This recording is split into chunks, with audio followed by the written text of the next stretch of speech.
वरण भाताबरोबर नेहमीचाच भात खायचा कंटाळा आला असेल तर कधीतरी तुम्ही असा माझ्यासारखा रात्रीचा बेत इथे बनवू शकता। आज आपण बनवते अगदी ढाब्यावरती हॉटेलमध्ये ज्या पद्धतीने जीरा राईस मिळतो अगदी त्याच पद्धतीने इथे बनवून घेतो। 2 वाट्या बासमती लांब सडक जो तांदूळ असतो जुनावाला तो इथे वापरायचा आहे आणि तांदूळ पहिला धुवून निथळून साईडला ठेवायचा साधारणतः 10-15 मिनटं तरी। नंतर पाणी घेतले, तमालपत्र, दालचिनी, लवंग, काळी मिरी, साधी विलायची, मसाला विलायची, चक्री फूल, 2 हिरव्या मिरच्या, पुदिना आणि अर्धा लिंबू, चवीप्रमाणे यामध्ये 2 चमचे मीठ घालायचं आहे आणि 2 पळ्या इथे तुम्हाला तेल आवर्जून घालायचं।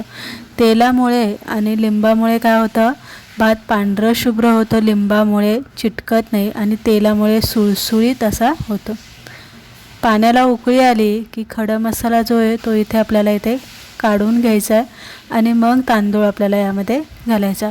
आता मी इथे जिरं घातलेलं नाही, जिरं जर घातलं ना तर काय होतं, पाण्याचा कलर बदलला जातो आणि जो भात आहे आपला तो जरासा पिवळसर दिसतो।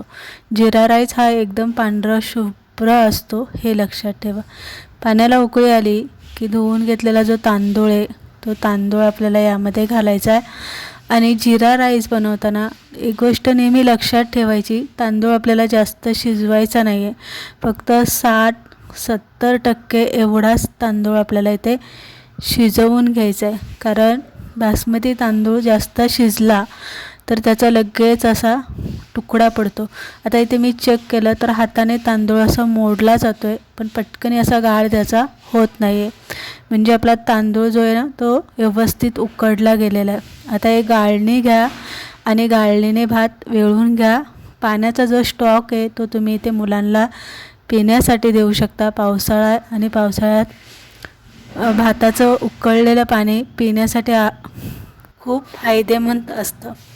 आता इथे झाकून ठेवलेलं आहे, साधारणतः 15-20 मिनटं तरी झाकून भात ठेवायचा, म्हणजे जो आपण थोडंसं आपल्याला अशी भाताला बाहुली लागते ना तर ती बाहुली अशी नरम होते, भात त्यामध्ये वाफेमध्ये शिजला जातो।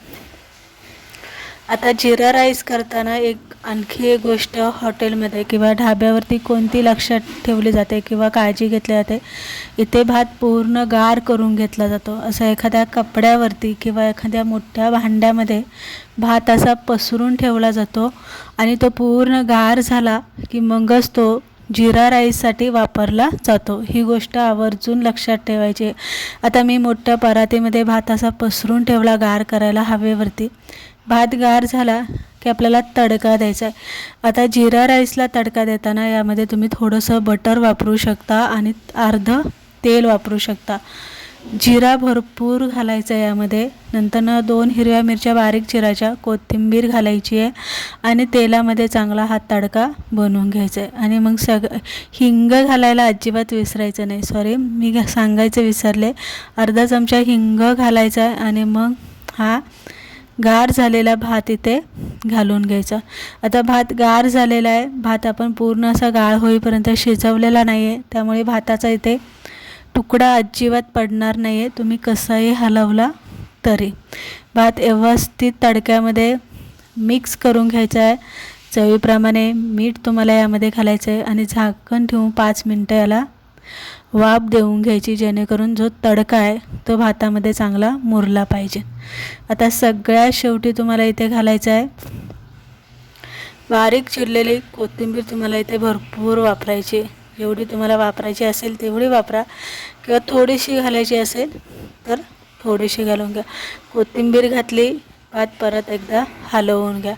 बघू शकता शीत आणि शीत मोकळा सुटसुटीत पांढरा शुभ्र असा आपला जीरा राईस इथे बनवून तयार झालेला आहे। एकदम पावसाळ्याचे दिवस आहे, वरण केलं असेल, नेहमीचाच भात शिजून खाण्यापेक्षा कधीतरी असाही जीरा राईस करून खा, मुलांनाही आवडतं, घरातले खुश होतात आणि आपल्यालाही काहीतरी वेगळं करून खाल्ल्याचं आनंद मिळतो।